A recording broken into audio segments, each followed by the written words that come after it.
After transformation, Mine and Her Wild Fantasy Book 1, Chapter 11 Perceptions. Lunaria watched this matchless handsome blonde younger man in front of her, and cursed non-stop on the inside. Bastard. You/I, your father, kidnap I, your father, and now you want I, your father, to thank you as my savior? T/L spitting basically. You are that knight who saved me from that evil man at that time. Truly, I must thank you again.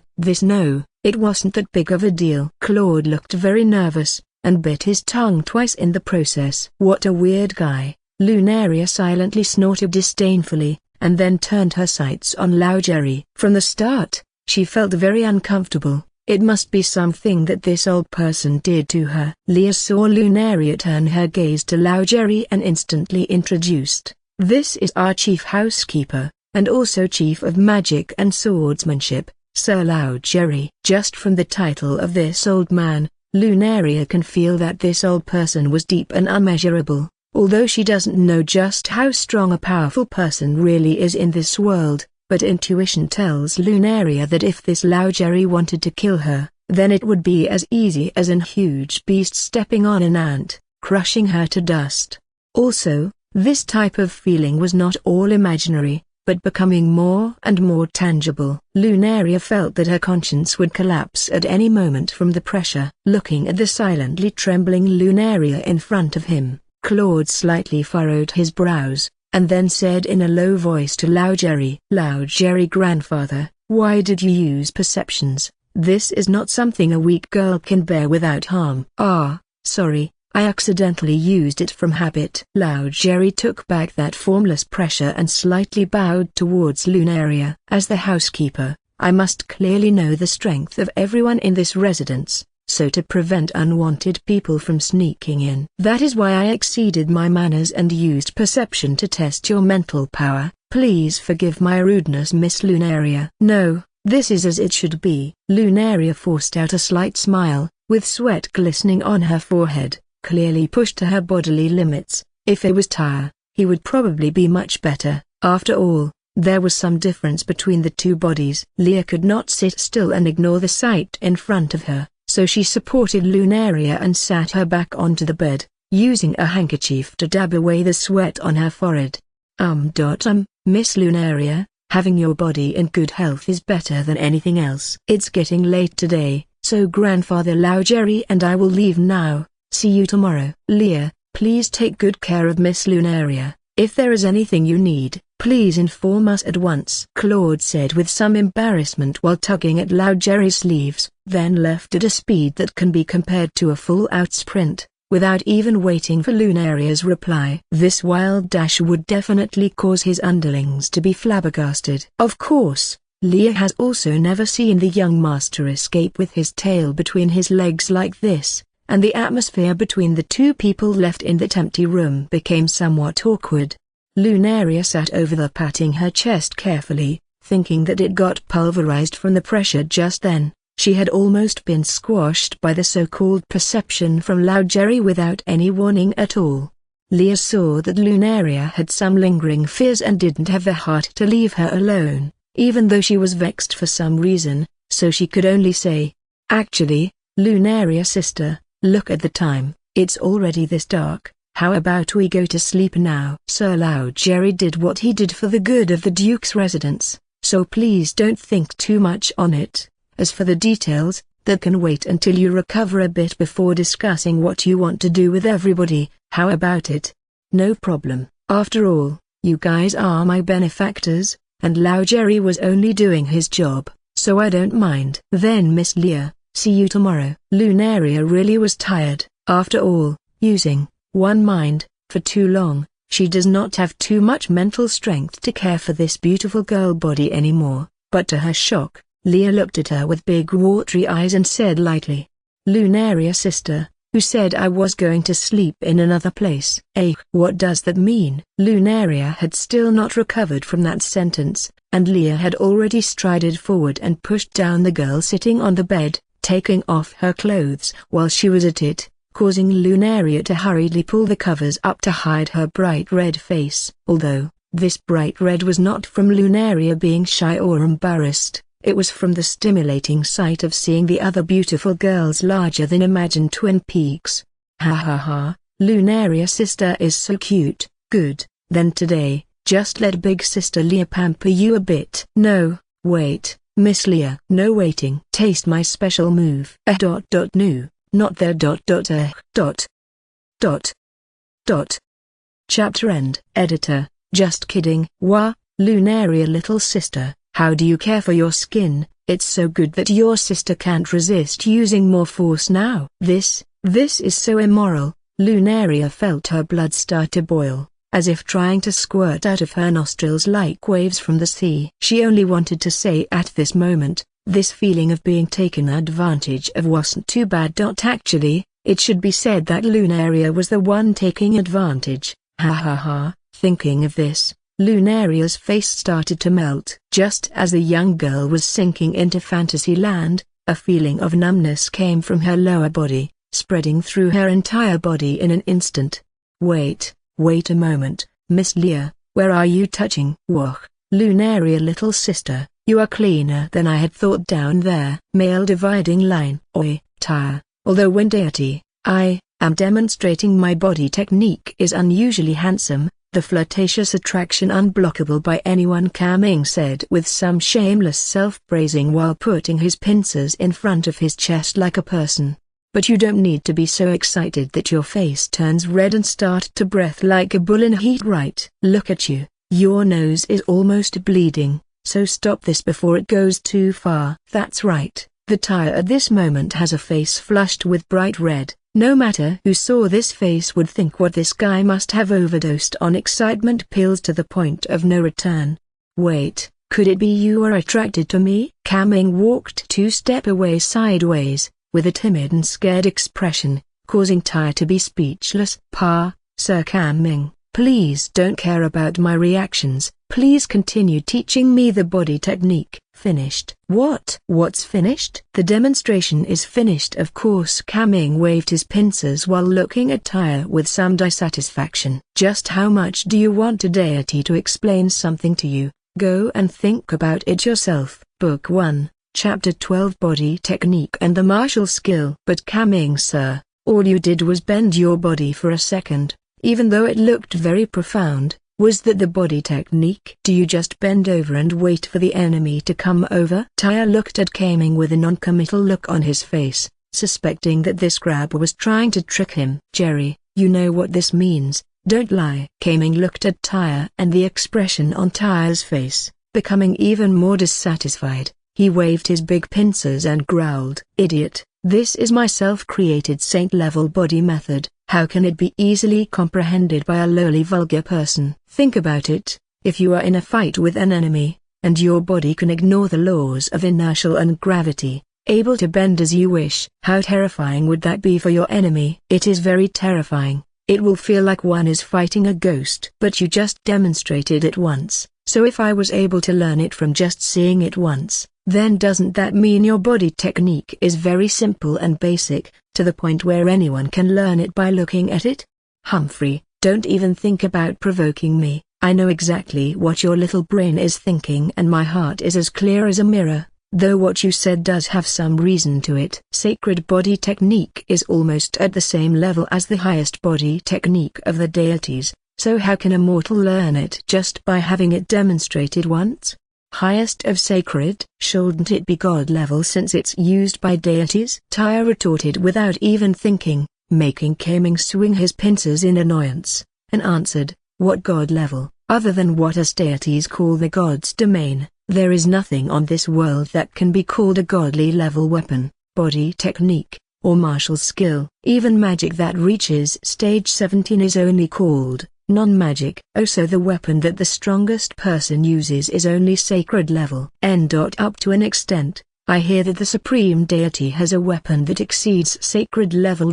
Hey, you are being too wordy, Tyre. Anyways, back to the main topic. I can accept the reasoning you gave, so I will repeat this for a few times. Tyre had no comment on Kam Ming's words, because if Kam Ming didn't want to teach then he can only bitterly smile. After all, their positions are not at the same level, so he didn't have the guts to be bargaining with the deity crab. after 10 minutes. Do you see it clearly now? This move is called. This move comes from my innate skill in using my left and right pincers, and it acts as a supporting martial skill. In a battle, this move will allow you to move both hands independently of each other, giving the enemy the illusion that he is fighting two people instead of one. This benefits of this move goes without saying. After demonstrating the move once, Kang-Ming muttered in a low tone. Next, I will teach you an attacking martial skill, although this will depend on what type of weapon you like to use. For example, blade, spear, sword, halberd, anything. Wait, hey.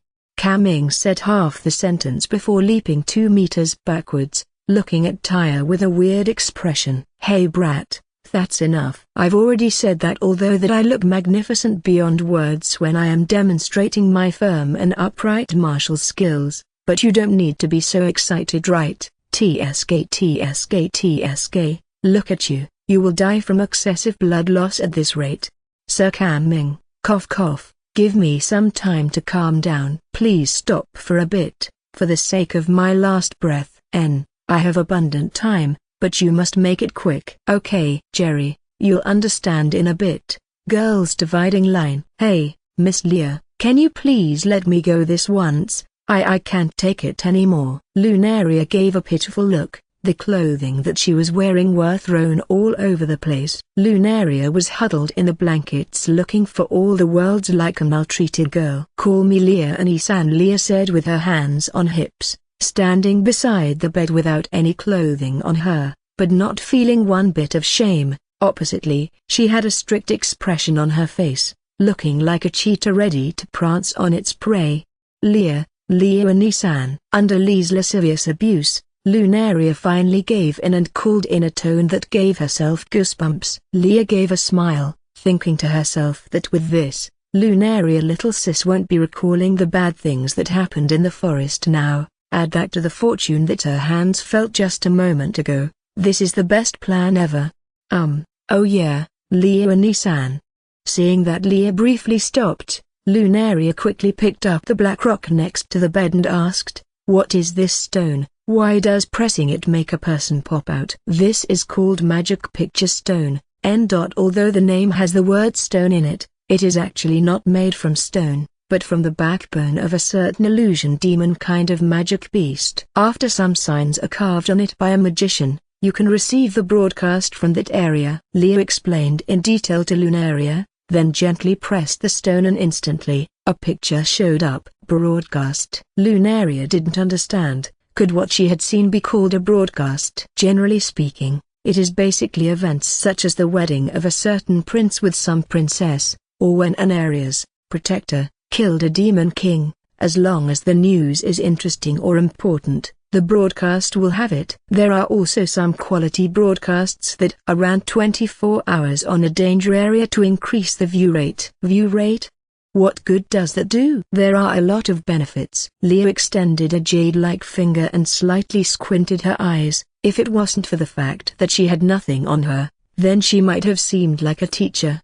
The first thing is the flow of information. This is good for the entire world, because not long ago, people were still relying on messengers, and that can be the difference between life and death for important information that needs to reach somewhere separated by several 100,000 kilometers of mountains and rivers. Now, people can communicate through magic voice stones, passing informations across several 100,000 kilometers instantly. This can be said to be one of the greatest advancement in human history. The second benefit lies in commerce, for example. Oh, I think I know why it's important now, Leah Annie. But before you continue, you should put on your cloths or else you might catch a cold. Lunaria tried to change the topic when she saw that Leah was not going to stop anytime soon. Leah waved her hands and said without care, I am upper stage, Chi Harmony, fighter. This bit of cold won't make me catch a cold, so don't worry. No, I still feel ... Taya said in a small voice,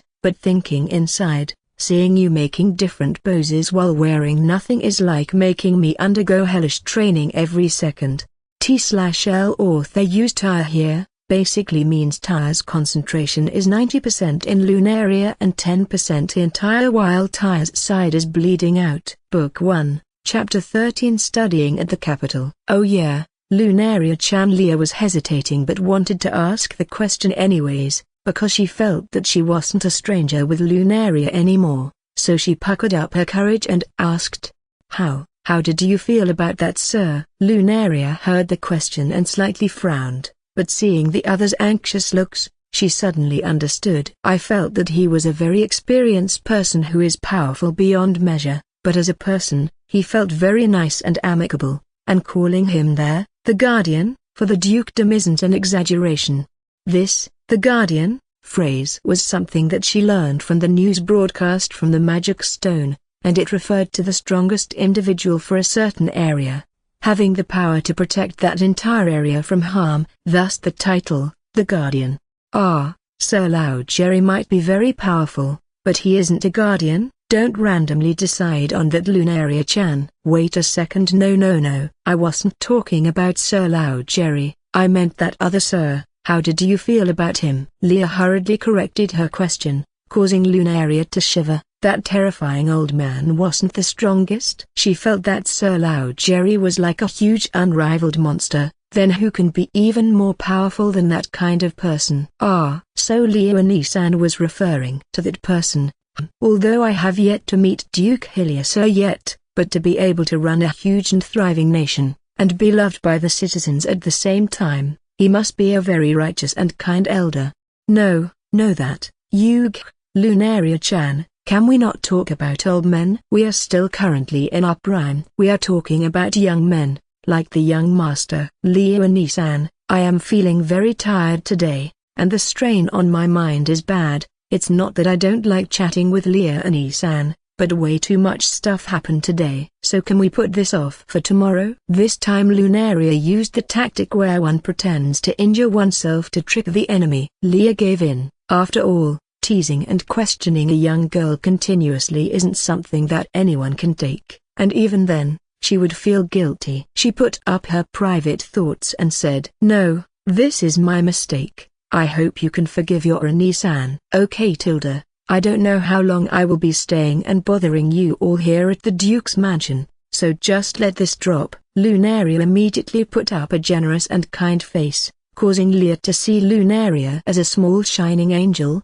beautiful yet kind and obedient. This grade of calamity will definitely overwhelm any person of any gender. Thinking till there, Lee's mind pictured the back of a certain handsome person. Anyone would fall for her, right? Tyre's dividing line. Sorry Sir Kaming for making you wait so long. Tyre wiped away the blood from his nose and shakily stood up. Kaming humphed in a low tone in response and repeated, Although I don't know what went wrong with your body, but let us return to the serious topic. This sentence made Tyre ponder. So the reason that Kaming was being quiet was because he couldn't determine what was causing himself to be excited to having a nosebleed. With his deity powers, if you had to pick any type of weapon, what would you choose? As Tyre was pondering, Kaming also started talking, forcing Tyre out of his reverie. Tyre immediately had a face of anticipation, and asked, Sir Kaming, are you going to gift me a godly overpowered weapon? All things are sharp.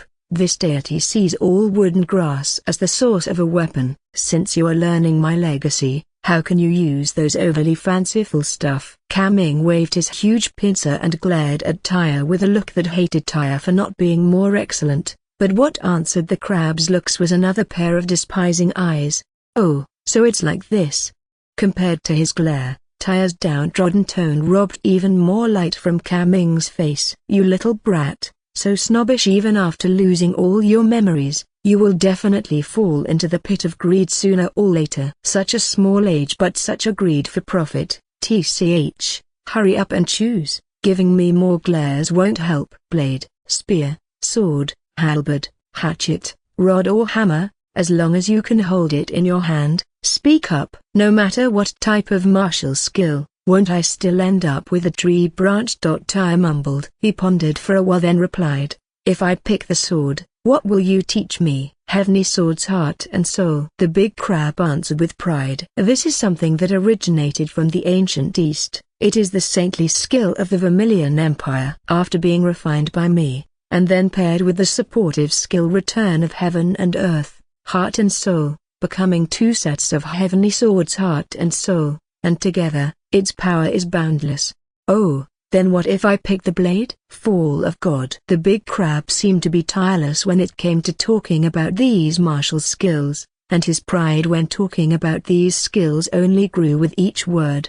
This is my own creation. This skill uses attacks from both the left and the right, pincering your opponent. When used, it will create a natural suppression field, causing the strength of your opponent to be lowered by 30% no matter how strong or what form your opponent is, hence the name Fall of God. But this is still the basics. When you train this skill to expert levels, then you can suppress the opponent completely, and become unrivaled. So how is it? No matter blade or sword, they are all martial skills of the highest grade used by deities, and no matter which one, if a mortal trains in it for about 3 years, he can call himself an expert. Come, make your choice while I still have some time. Oh, Tyre propped his chin with his hand, and after pondering, he replied, I want to learn to use the blade. I also want to learn to use the sword. Book 1, Chapter 14 The Beautiful Calamity. Not possible. The big crab immediately refused. These two martial skills of mine require parallel processing, or else you will never accomplish anything. Even with me demonstrating their profoundness, it still won't be something a mortal can easily learn, not mentioning that learning two skills simultaneously would only cause you to use twice the effort for half the result. How would we know without trying it first? I am not bragging, but on the subject of parallel processing, I have the highest accomplishment, so it shouldn't be too hard. Tyre puffed out his chest, and looking at that prideful expression, the big crab's expression became more serious. You must be clear, I don't want to pass along my martial skills to a greedy but useless trash. The mercilessness words were so clear, that even Tyre could pick out that Kaming seemed to be really getting angry this time. This made Tyre's heart thump and his back numb, because he had thought this entire time that the other's temper was gentle and kind. But Tyre did not become silent from this, rather, he showed his determination. I have decided, this is my choice, I believe that I will not disappoint you. Kaming looked at Tyre for a long while before letting out a breath. Fine, I guess there is no harm in teaching you, even if you don't live up to my expectations, you can only blame yourself. I hope it really is as you said. Don't worry. Tyre saw that the crab changed back to its calm and easygoing manner. He immediately let out a bright smile and thumped his chest with determination. Lunaria's dividing line. Hylia Dukedom, a kingdom under the rule of the Imperial Sicily Empire, compared to other kingdoms and dukedoms where martial arts are heavily focused on, Hylia focused much more on commerce, and because of this, its level of prosperity was on par with most of the bigger kingdoms, and compared to other dukedoms it was without a doubt in the top of the board, and even to the point of being titled the Commerce Kingdom.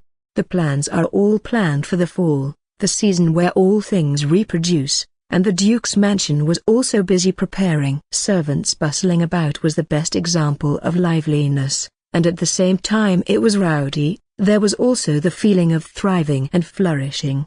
At this time, two beautiful shadows attracted the attention of the servants, and when they managed to see clearly, suddenly the entire area quieted down, and there was even the sound of objects that was being carried being dropped to the ground, with the carrier's eyes showing absent-mindedness. The first person who recovered was the supervisor for this area. Although he was also red-faced with suppressed excitement, he still yelled at the servants.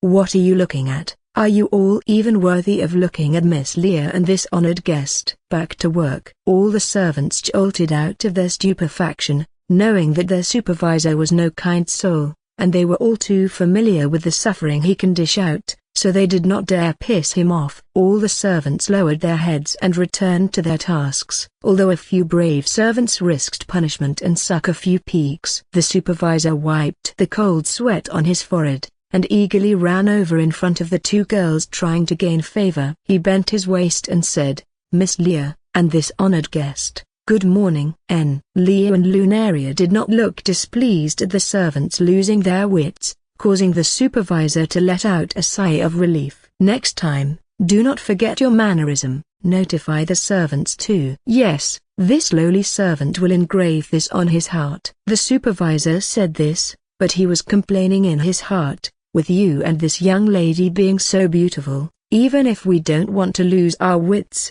it's hard.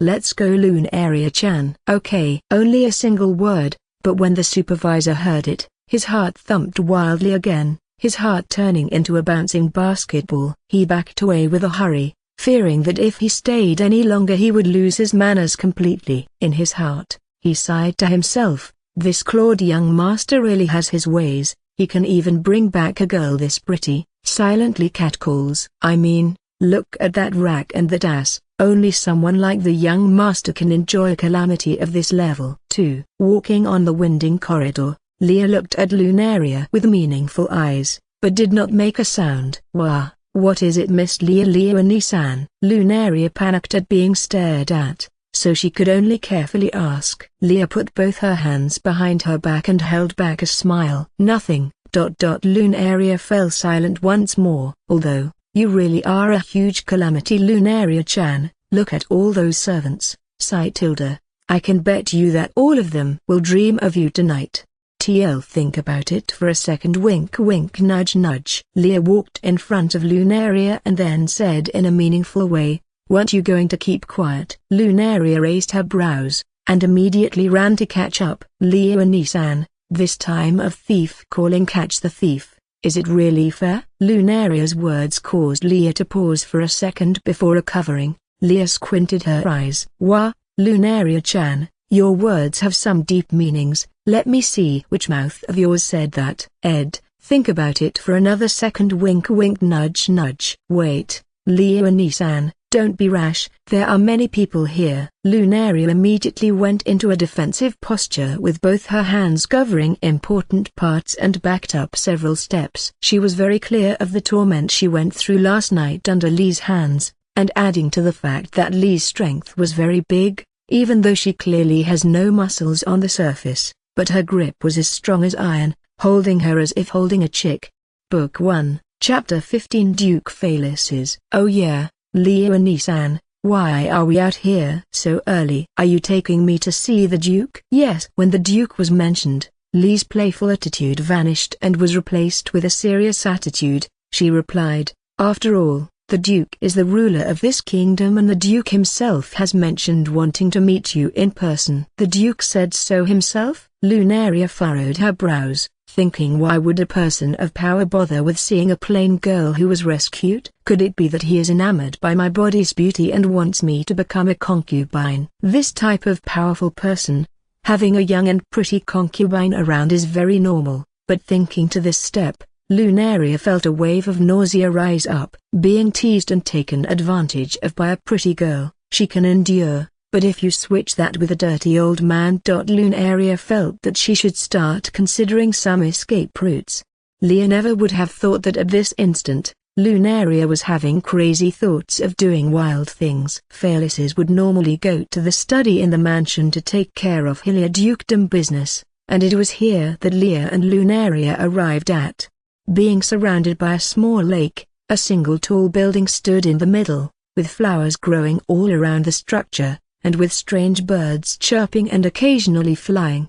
With only one glance, and the words "refined and elegant" filled Lunaria's head. This place seemed like the peach garden in fairy tales, completely separate from the scene of the bustling servants from before. Leah brought Lunaria past the small road across the lake, reaching the structure standing in the middle of the lake. "Duke's study." Big bolded words showed their elegance. "Sir Duke, Leah has brought the honored guest." Leah bowed respectfully, and Lunaria hurriedly copied her, only, when thinking of her tragic situation, her respect dropped by several notches. After a brief silence, a warm and kind voice rang out from the structure. "Come in." "Yes," Leah answered respectively once more, and nodded towards Lunaria before pushing open the doors. Although the building looked several floors tall, but after entering, she discovered that there was only a spiraling staircase wounding around the sides with books filling the walls, packed so densely that when Lunaria raised her head and looked at this several tens of meters tall building, She felt that even wanting to get a book from the top would be a chore. "Thank you for the hard work, Leah." A voice interrupted Lunaria's thoughts, and when she recovered, she found that there was 3 people in front of her. Lao Jerry and Claude stood side by side. No need to explain, but in between them was a young man extremely similar to Claude, and from appearances, he can't be more than 20 years old. This made Lunaria to be even more puzzled. "Didn't the Duke want to see me? Why would there be another person?" "Thank you, Sir Duke, this is my duty." Leah smiled slightly, seeming to feel that being cared for by the other person was a thing to be very happy about. "Wait, huh? Sir Duke? Him?" Lunaria's jaw almost dropped to the floor when she understood who Leah was referring to as the Duke. Didn't she say that the Duke was Claude's grandpa? How can this young man be called in any way a grandpa? She still remembered from the Magic Stone broadcast yesterday that it was the Duke's 120th birthday. How can this appearance be that of a 120-year-old? If that's the case, then won't she herself be a 78-year-old crone? Felis's Duke saw Lunaria's shocked expression and looked at her with meaningful eyes. He rubbed his chin and asked, "What's wrong? Is there something on my face, miss?" "Ah, no, it's only that I've heard that, Sir Duke, you are about to celebrate your 120th birthday. But looking at you today," Lunaria answered with some hesitation. "Looks like coming-of-age ceremony." Pfffff. As soon as the words were out, Lunaria heard a smothered laughter sound coming from behind her back. She thought darkly, "All because you didn't tell me that the Duke was a person who has an old heart but not an old body. How could you make fun of me?" The Duke also was stumped. He would have never thought that this little girl would say such a strange thing, while Lao Jerry and Claude looked at each other thinking, could this be another way to praise the Duke's longevity? "You brat." The Duke was stumped to the point of forgetting to change his wording. He shook his head while smiling. "I feel more comfortable calling you brat." Felis mumbled to himself for a second before looking back at Lunaria. "A martial artist has a strong body as well as a very strong fighting ability, although I don't know just how much memory you lost, but the fact that as long as person can reach a certain level of Duchi, then returning to youth is a common thing." Returning to youth, what is that? Lunaria's mind was getting foggier by the moment, but she kept a respectful mask on her face. But how could this level of pretending fool Felis? But he did not expose her, only thinking to himself that this little brat doesn't remember anything, and was also as weak as a kitten. Just how did she appear in the middle of the great forest? "Don't say anything else, little brat." Called Lunaria, right? Yes. Lunaria felt her heart thump, thinking, could the Duke really have that thought? From the moment she entered, she had the feeling that the eyes of the other was off somehow. He can't really be having the ideas of taking me for a concubine, right? A sense of disgust and nausea swept through her entire body, all the way until the top of her head became numb. Lunaria felt as if every word that the other person said was a word directly hitting her soul. No need to be so tense. The imposing Duke might be crafty as a fox, but how could he have known that this little girl in front of him was having such crazy and excessive thoughts, only thinking that she was only being overly reserved? Book 1, Chapter 16. Temporarily safe. I called you over because I wanted to see if you were really as beautiful as they said. This is now confirmed. The second thing I wanted to know was about your background, but it is not longer necessary, to get to the point, seeing as the world is not too peaceful. It is common to see small principalities and big kingdoms plotting against each other in the dark against each other, pretending to be a victim to go undercover into a government isn't a first. If I put it like this, do you understand better? Oh, so it wasn't that. What?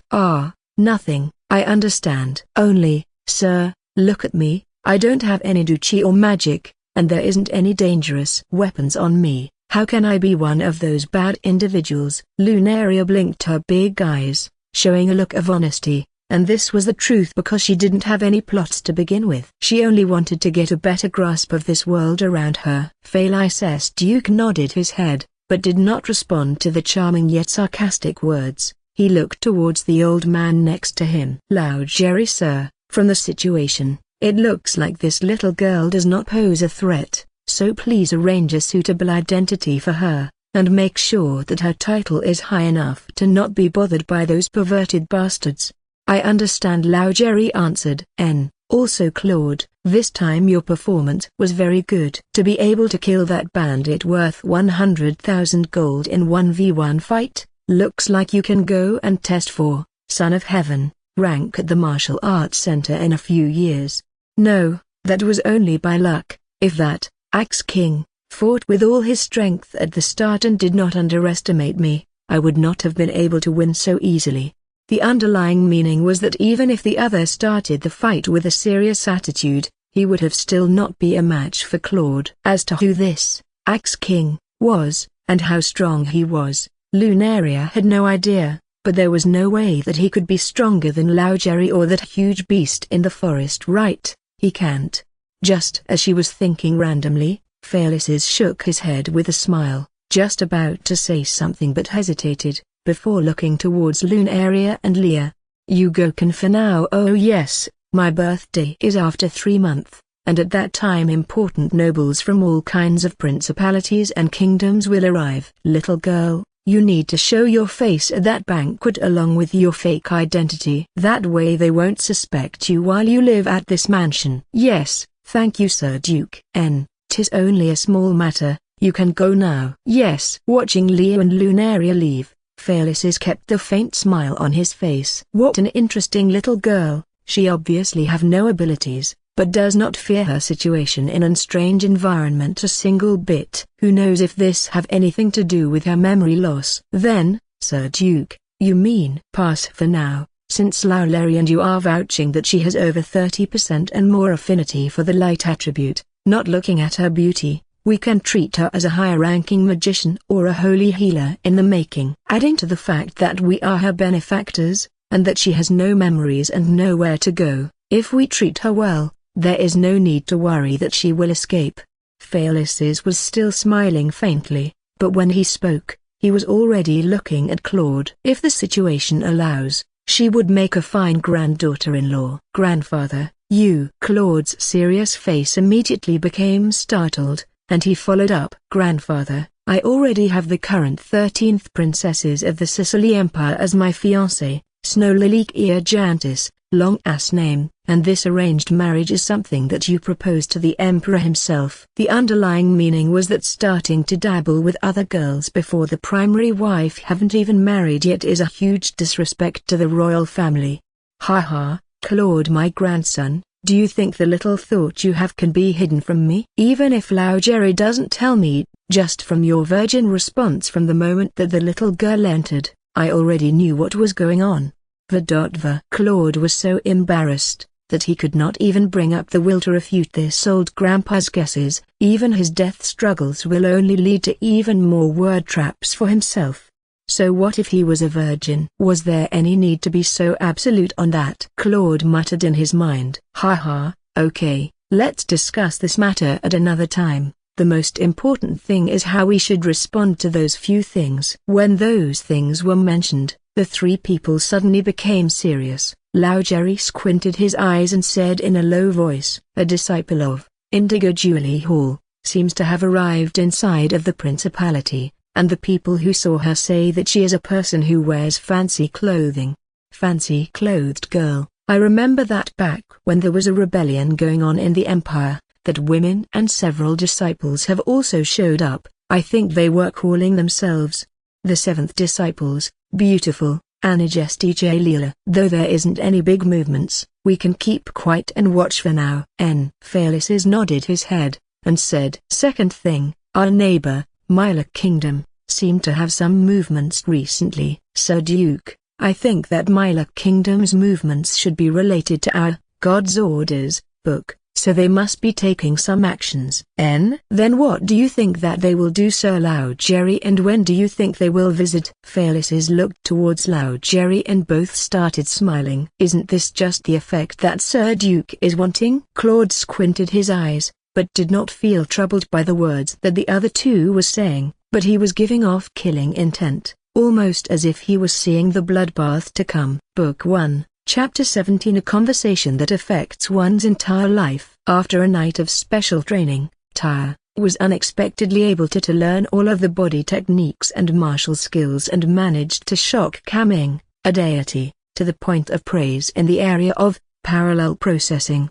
This has really broadened my views. Never have I seen in 300 years a person who can compare with you in the field of parallel processing. You really are a freak. Kaming shook his head while exclaiming, being completely toppled by his new recognition of Tyre. If only Kaming knew that Tyre was operating Lunaria at the same time he was learning all the new skills, who would know what his expression would be. Tyre did not become proud of himself or become arrogant from Kaming's praise, but only looked at the tree branch in his hand instead, as if considering all the ways of using the skills he had just used.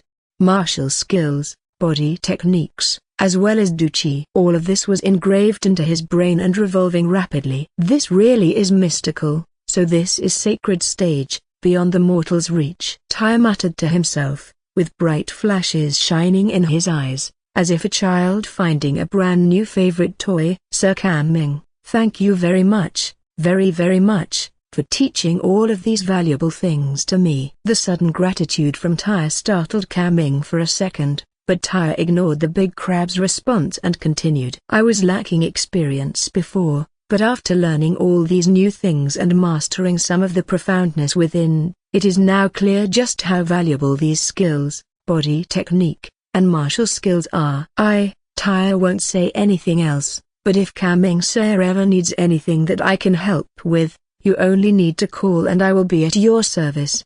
Kaming was even more shocked now, after hearing Tyre's heroic and magnificent monologue. He looked at Tyre up and down for a moment before opening his mouth. This could you have fallen into madness from the training? Hurry and follow me and recite these holy light incantations and we might still make it.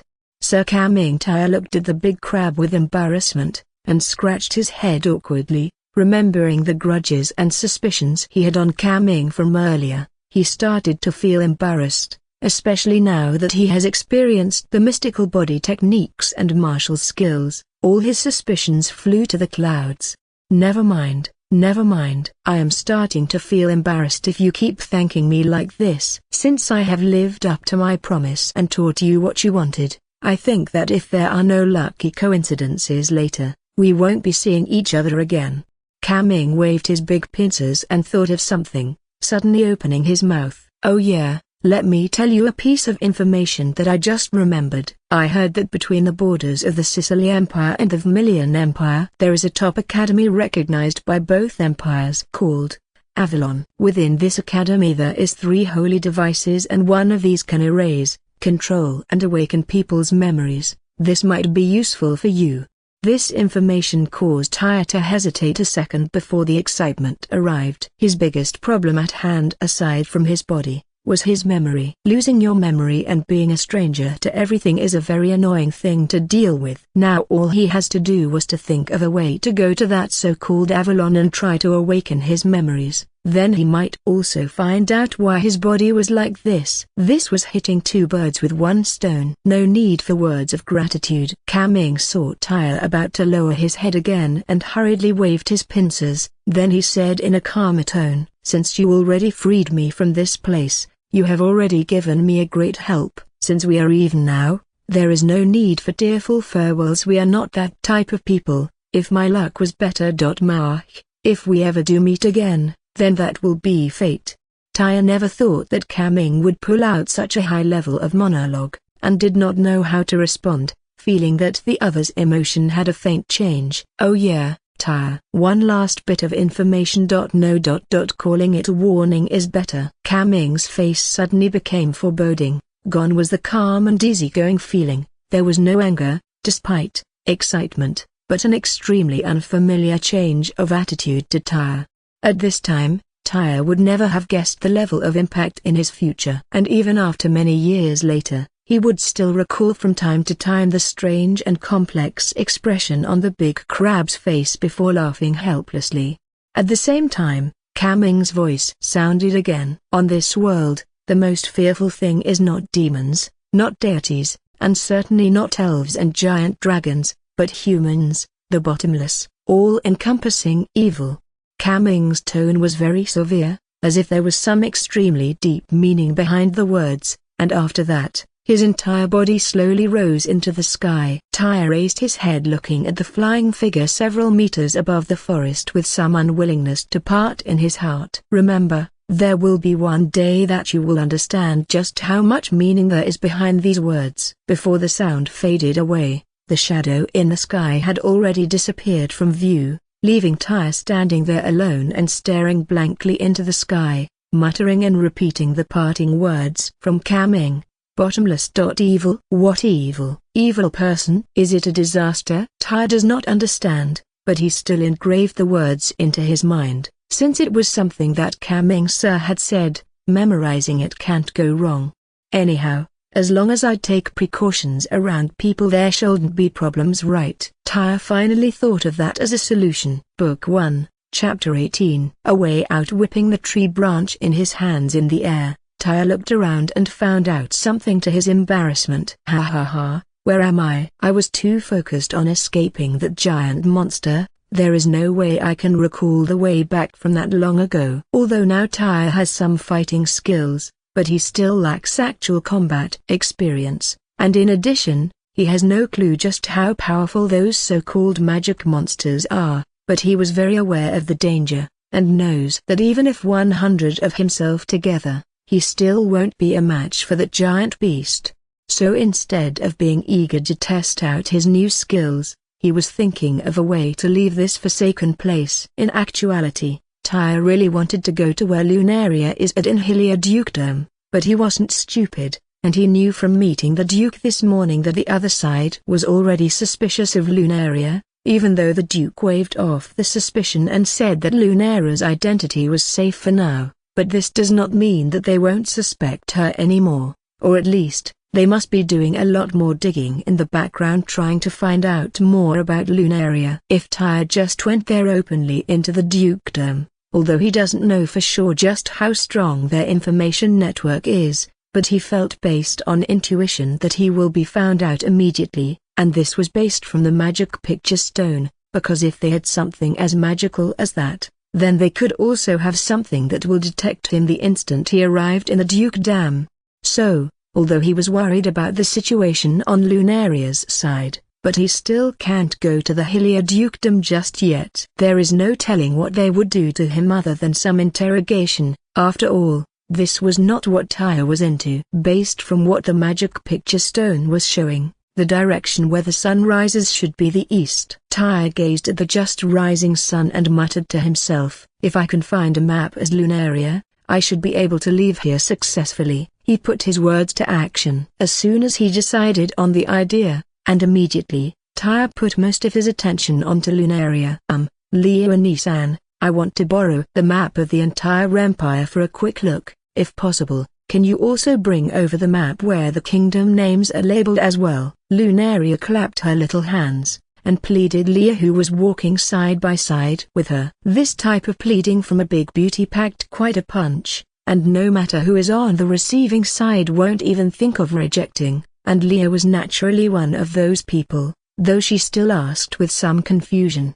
Of course I can, but what do you need a map for? Leonie-san, don't you remember that I lost my memory? Looking at a map can help increase my common knowledge and experience, and in the case that I recognize a place, I might even be able to recall some things. Lunaria had thought up the excuse much earlier, and putting it into use was as natural as breathing, without a single hint of artificialness. Leah was successfully hooked. After all, there was no real reason for her to suspect this little angel. Right, let's go to the library. There should be a big continental map there, and it should be pretty detailed. Okay, thanks a lot Leonie-san. Noah World, Gabriel Continent. This was what Lunaria read from the map. The top 3 powerful areas were split by a big patch of forest in between. Sicily Empire, Elven Empire, Sanchielse's Empire, and leastly was Vermilion Empire, who shared a border with Sicily Empire. Sicily Empire had 27 different kingdoms, and 239 dukedoms, and countless smaller countries. Hylia. Aha. Here, Lunaria pointed at Hylia Dukedom with her hand and traced her way back towards a certain location in the Great Forest. I should be here, Then the place closest to me is Miliac Kingdom. N. It is 7 times bigger than Hylia, and from rumors, Hylia Dukedom is close to the top in area amongst all the dukedoms, but looking at this, it is not even close to the size of any of the kingdoms. As of right now, the only path other than heading to Hylia, was to go to the next closest Miliac Kingdom. Lunaria silently made up her mind and started the trip on Tyre's side. Is Miss Lunaria here? Suddenly, a girl wearing a long white robe appeared at the library entrance, disturbing the silent atmosphere of the library with her voice. Lunaria furrowed her brows and stood up, saying, "I am here." "You are?" Lunaria's reply caused the white-robed girl's eyes to display a slightly shocked expression. Since this was within expectations due to many prior examples of people being stunned, Lunaria was used to it and said again, "Could I know who it is I am addressing?" "Do you need me for anything?" Lunaria repeated for the second time, and by this time, the white-robed girl had finally recovered, and when she recalled her embarrassing stare just then, this pale-faced girl's complexion was suddenly tainted by a layer of red. "I am really sorry, I am the white-robe elementalist of the Duke's mansion, Mina, here on Lao Jerry Sir's orders to help test you for elemental affinity." "Testing elemental affinity? Does Lao Jerry Sir want to let me become a magician?" "I don't know exactly, only what Lao Jerry Sir has asked." He also mentioned that Miss Lunaria's light affinity is much more outstanding than the affinity with other elements, and has a great chance of becoming a magician. "So it's like this, I much really thank Lao Jerry Sir for his care." "So what should I do now?" "Please follow me to the elemental hall. There, we can test Miss Lunaria's affinity with all the elements." "Okay, please wait a while. Let me go get Miss Leah." "Oh yeah, it is not a problem if she also comes with me to the elemental hall, right?" "But of course." Book 1, Chapter 19. The shocking test results. Up. Element Hall. As the name suggests, it is a gathering place for the 8 great elements, making it the best place to test the affinity or people to the elements. The white-robed girl, Mina, took Lunaria and Leah into the one of many rooms in the element hall. The room was pitch black with only a faint fluorescent rock lighting up one corner with its dim lighting. Mina took out a white-colored bead, and looked at Lunaria. "Then let us start the test with Earth affinity." May I ask what is this?" "This is an element sphere, and will test different elemental affinity based on the one being tested, and is one of the must-have tools to test if a person is suitable to become a magician." "Oh, so it's like this." "What great news, Lunaria-chan. I am a complete stranger to magic. All my affinity with the 8 elements are below 10%. But it is the dream of every girl to become a magician. You must grasp this chance and don't become someone like me." Leah looked at Lunaria with her eyes glistening, a face full of expectation. "Now you are a buff female 8BFFFFFFF. Lunaria laughed on the inside but showed a sympathetic smile on the outside, not knowing if Leah would keep her current attitude once the results of her affinity comes out. "Then let's begin." Mina let go of the bead in her right hand and it floated up into the air. After 10 seconds of silence, the bead finally gave off a faint yellow glow.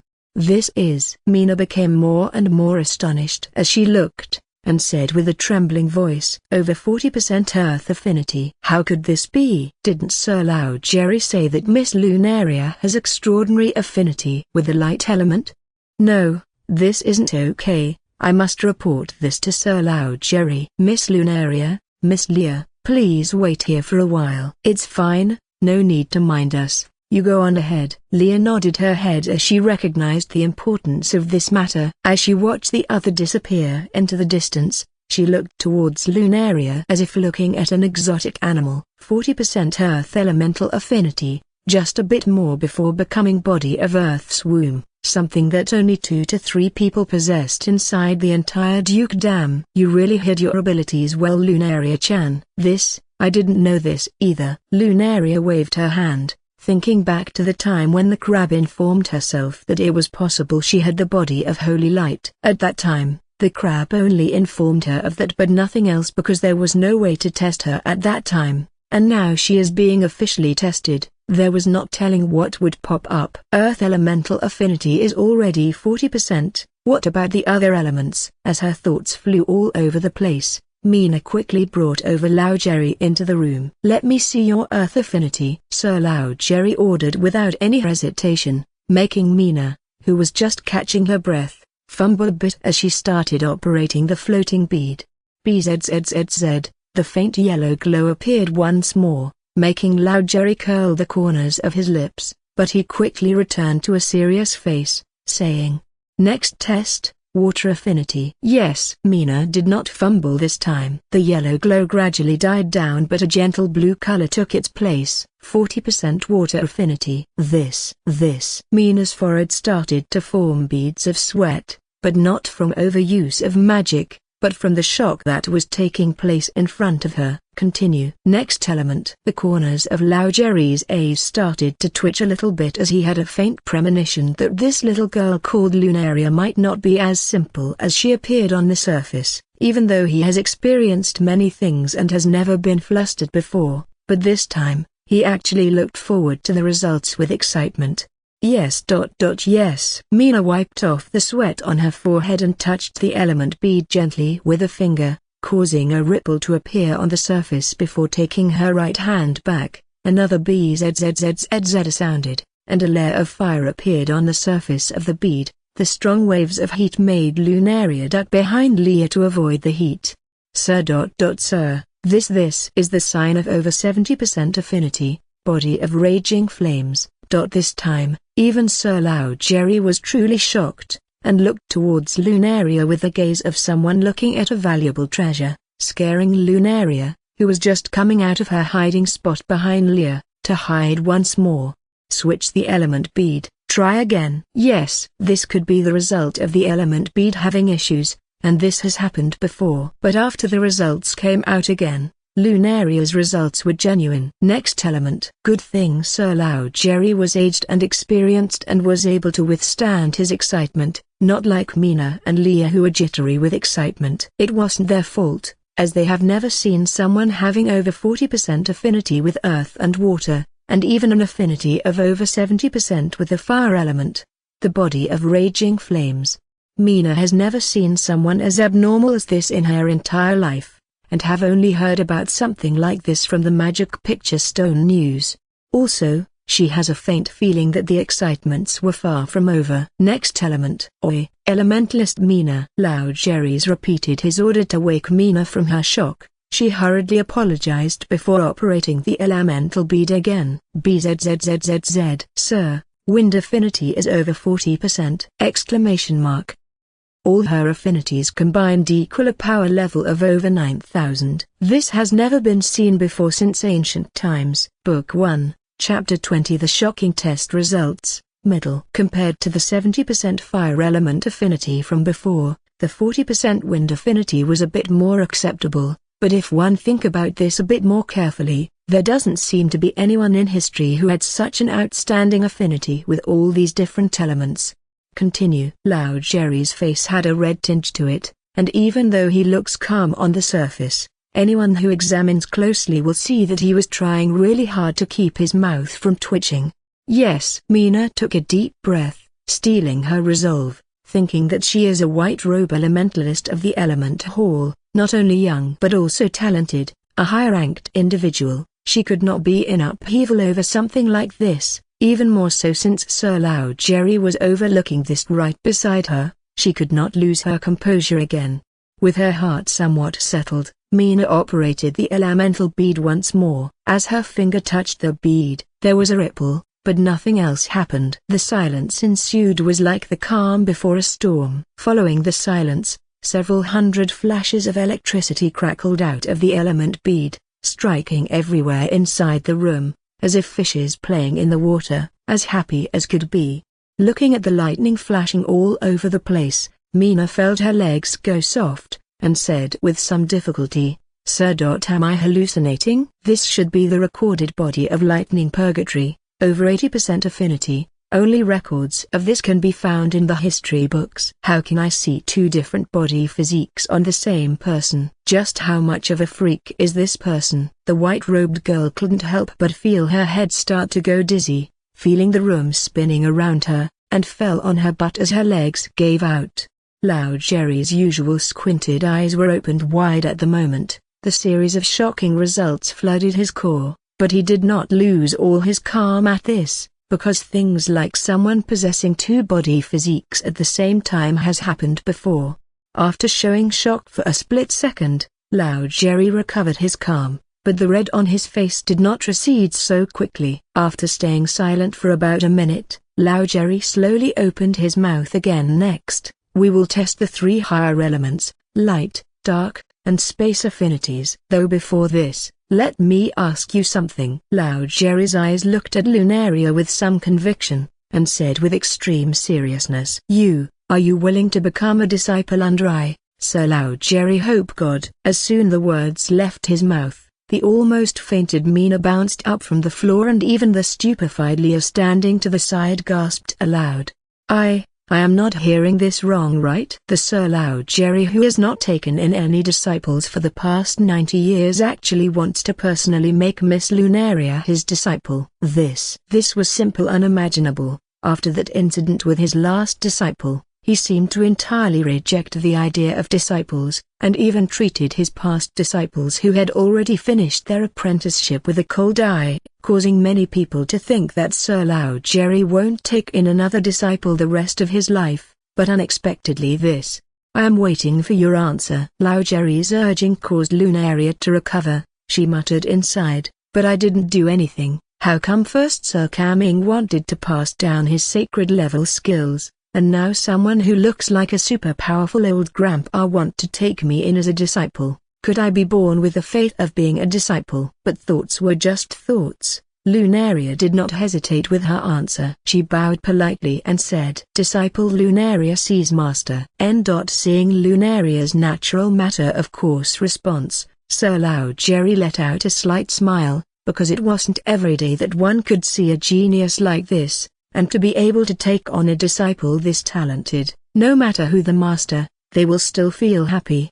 Good, now you have already accepted me as your master, then I will personally teach you magic. Yes. Mina looked on with an extremely envious expression on her face, because no matter if it was Element Hall or Hall of Sealing, Astrology Hall or Holy Hall, even the main magic hall wishes for Sir Lao Jerry to take disciples from them. If there ever was a day that Sir Lao Jerry wished to have a disciple and openly announced it, other than the Palace Hall Masters, who won't beg to become a disciple for the sake of face, almost everyone else would rush at the chance.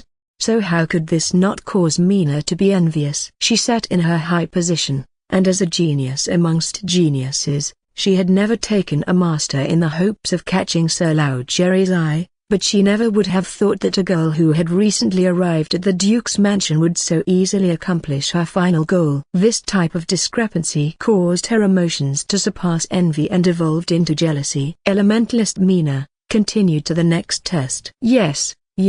Sir Lao Jerry's voice awakened Mina, who had sunk deep into her grudging thoughts. But when she saw Lao Jerry with his penetrating stare, her heart leaped with a thump, and did not dare to keep thinking dark thoughts.